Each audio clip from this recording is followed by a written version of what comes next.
वो भगवान परशुराम जो वन मैन आर्मी कहे जाते हैं, अकेले ही पूरी आर्मी, कभी किसी से नहीं हारे। और भगवान शिव के इकलौते शिष्य, बाकी जितने रहे सब भक्त माने गए, भक्त कहे गए, इकलौते शिष्य।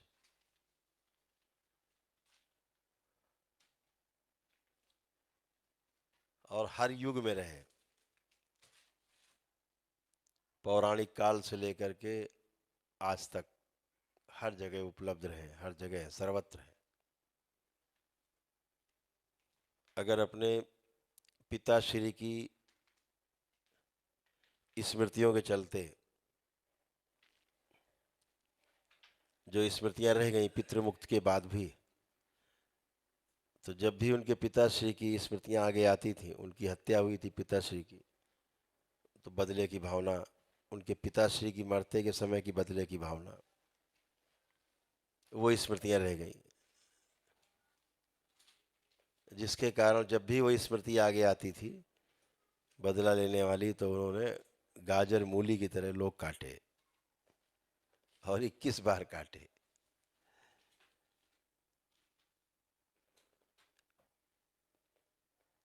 अब देखा जाए तो भगवान परशुराम ने एक भी हत्या नहीं की,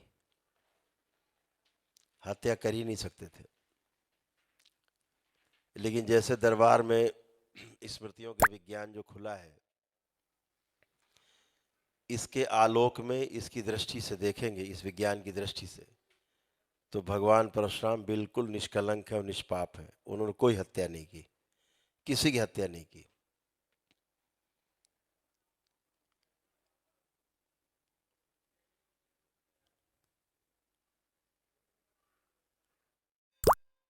वो स्वयं में इतने शक्तिशाली थे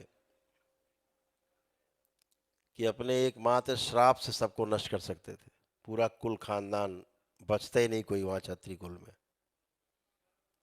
लेकिन चूंकि संहार के समय वो होते नहीं थे, संहार के समय उनके पिताश्री की स्मृतियां थीं जो एक्टिवेट हो जाती थी। तमाम ग्रंथों में इसका उल्लेख है। और जब 21वीं बार वो फिर से चले काटने के लिए, जब स्मृति आगे आई, तो लोग भाग करके पहुंचे जहां हनुमान जी और जामवंत जी एक साथ बैठे थे, तो वहां पहुंचे, तो गुहार लगाई कि हमको बचाओ, हम लोगों का तो कोई हाथ है नहीं उनके पिताश्री की हत्या में, हम लोग निष्पाप हैं और हम लोगों ने कोई हत्या नहीं की, निर्दोष है।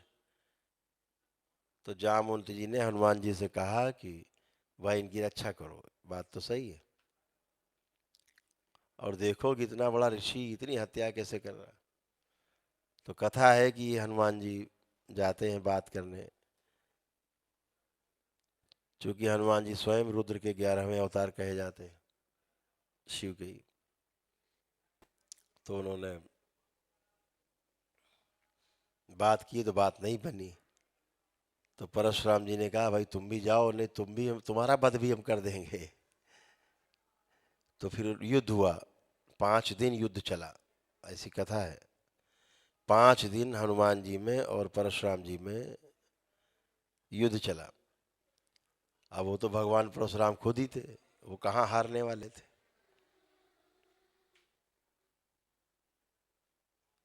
तो चूंकि हनुमान जी रुद्र के खुद ही अवतार थे, 11वें अवतार थे, तो इसलिए जब वो झुल्ला गए 5 दिन में कि ये कैसा आदमी, ना मानता है ना हारता है, तो विशेष विद्या का प्रयोग करके उन्होंने उनको मूर्छित कर दिया, और मूर्छित करके एक वृक्ष में लाके बांधा, और उनके मस्तिष्क में प्रवेश करके जब देखा कि ऐसा क्या है इनके मस्तिष्क में, तो हनुमान जी ने देखा कि उनके पिताश्री की, उनके पितरों की स्मृतियां बाकी रह गई थी, जिनकी हत्याएं हुई थी।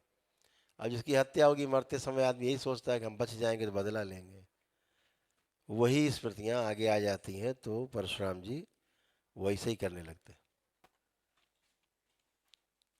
सोचिए स्मृतियां कितनी प्रभावशाली हैं। स्वयं भगवान परशुराम भी नहीं बचे इससे। इतने बड़े ऋषि, जिनसे बड़ा ऋषि सन्यासी तपस्वी इस सृष्टि में कोई पैदा नहीं हुआ चारों युगों में। तो हम सब आप उसी स्मृतियों के जाल में फंसे रहते। जब आप भी उन स्मृतियों से निकलते हो बाहर तो आपको पता लगता है कि हाँ वाकई बात सही है, हम भी फंसे हुए थे स्मृतियों में। वो जंगल है बड़ा।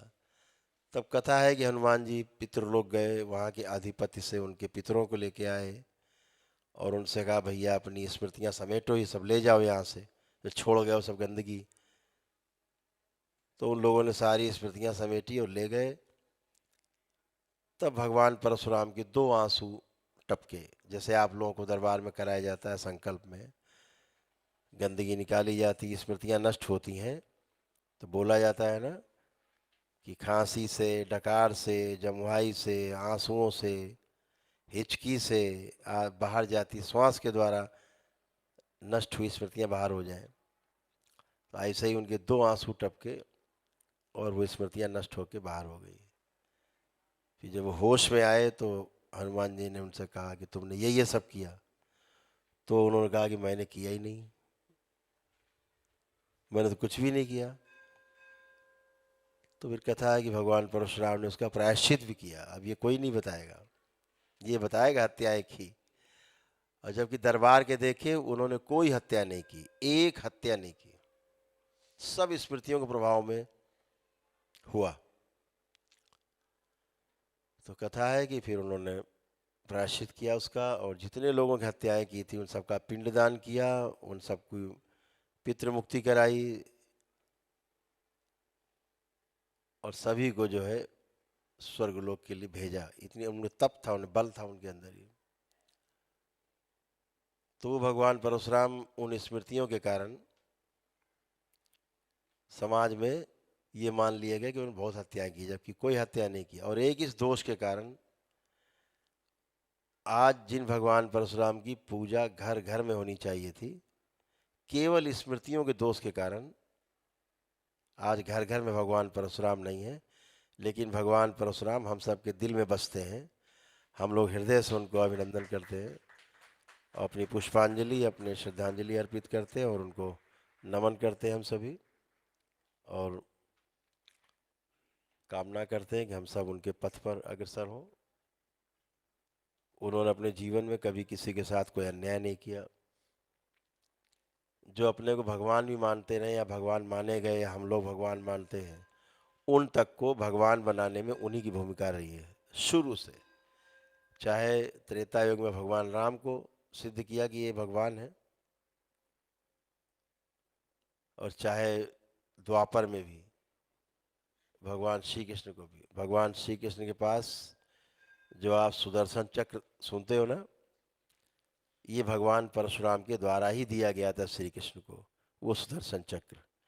आप सोचिए किस श्रेणी के हो रहे हैं कि वो सुदर्शन चक्र नहीं होता तो भगवान श्री कृष्ण आज भगवान श्री कृष्ण नहीं कहलाते।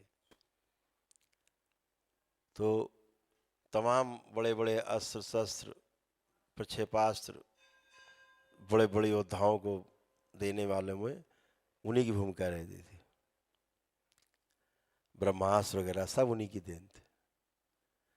तो आज उनकी जयंती, हम सभी उनको नमन करते हैं हृदय से और उनके पथ पे चलने के लिए संकल्प लेते हैं। बोलिए भगवान परशुराम की